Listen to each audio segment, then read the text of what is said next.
until she starts. So I have this MAF from my old car, or my other car, whatever you want to call it. So I'm going to put this one into here to test if that's why we get in a lean code, and then see what's cooking.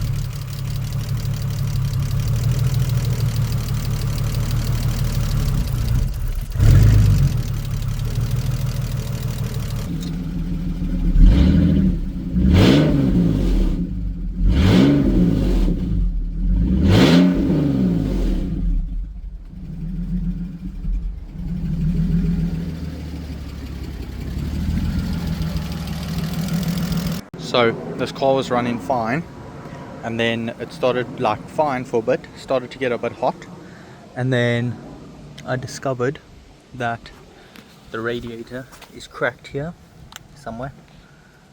You can see it will drip in a second. Yeah, but it was like streaming out, so there's water on the floor.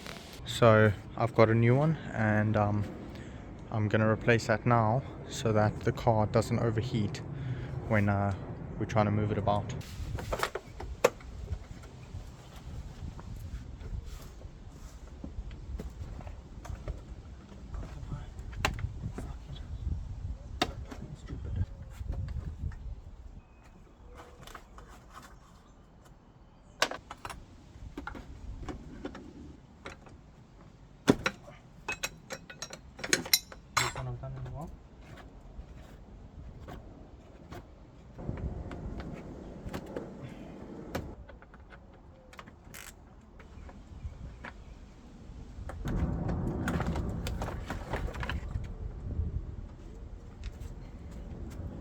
Okay, so that's the viscous fan and the shroud out. The viscous fan has this nut on it that you have to use those special tools, and then it threads anti-clockwise, no, clockwise to come off. Now you can see how much clearance we have here.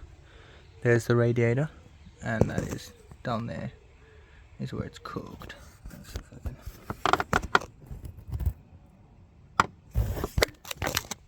So there's this cooler on the bottom that's connected to the radiator. I just need to disconnect that, I think.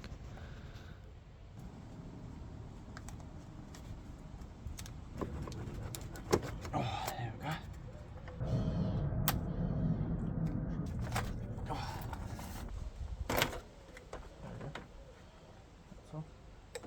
Oh, there we go.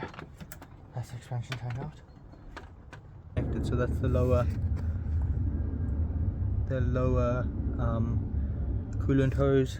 This is the top one that went around there, that was that, and yeah, so then the expansion tank was here. You just had to there was a lever, so because this is an auto, let me put some light on the subject.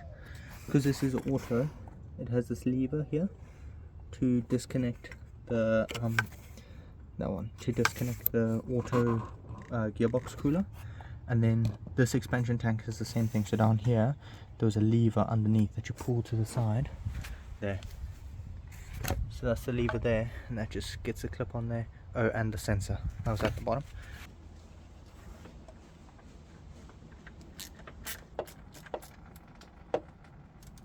Okay, that. Because that seems to be easier.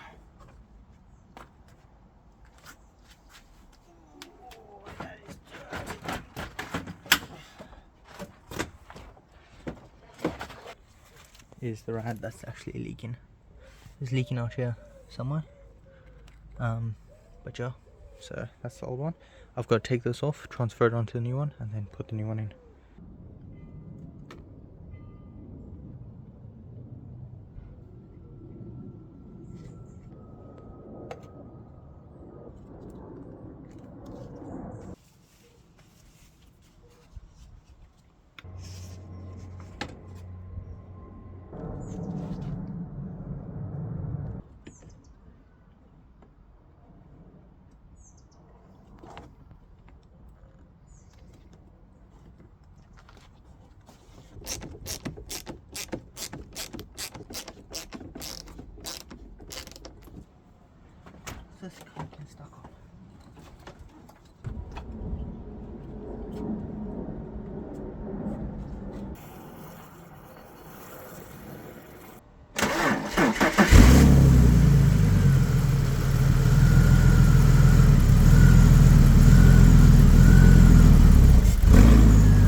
this car is now in the garage. I can get it up on a lift finally.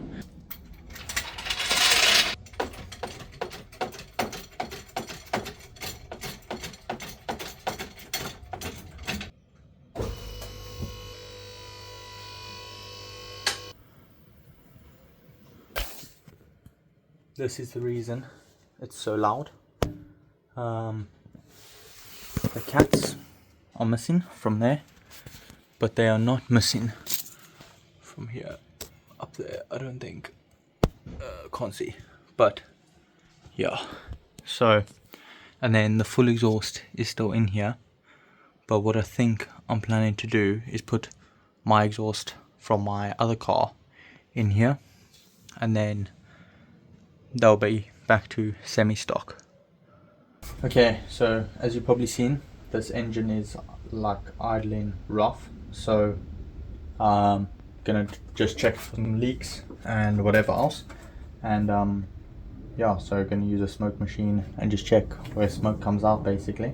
Okay, so we just took this all apart the other day and changed the idle control valve, which is here, because I just chucked it on the floor. But anyway, and I had a spare one lying around, so this one, if you do this, doesn't sound like anything, right? And what it's meant to sound like, so the other one I had a little bit of shake in it, but I've got a new one, and this one has lang shake in it, so, or whatever, free motor movement or whatever you're going to call it. So I'm going to change it for this one now, so the whole process over again, and then we're going to see if this car idles properly, because I changed it from the old one, this one, to my one I had lying around, and I couldn't remember why I had it lying around, but I guess my other car must have been having the same problem, and that's why I changed it. And now, yeah, so I used it, which made the problem better, but it's still a problem, so I'm going to change it for a new one, and then we'll see how it goes. Take this back out. This is the diesel valve out. That comes out like that, and then just turn it like that, and that's that out. Then you can get to the clamps here.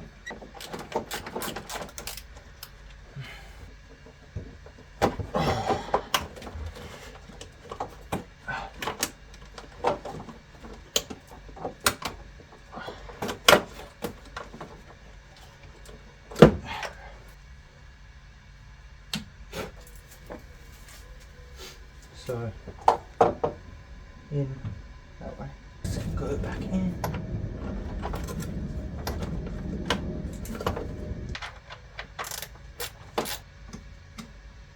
Place the valve back in. Alright, so this was, if you can hear that, compared to how the other one was clunking. Oh, this one's flipping cooking now, eh? Now that one's going. That must have, I hope that wasn't just stuck. Right, so in the process of fixing that idle control valve, I pulled this out of this cable here, which goes up to the air intake. This one, there, somewhere, that one. So I pulled this out of the fuel filter or evaporation system or something like that. So now I'm going to error code and cause rough idling again, but I have no idea why. So I'm going to change that, quickly take it apart, put a connector back together, and then run the car again and see what's cooking. So I've taken this apart, and if you look there, that's broken off. And there's the other bit, so I just need to connect that back up. Okay, so that's a reconnected just with a piece of tube, and then it goes back up. I'm gonna try and give it a start. Let's see if that fixed the issues.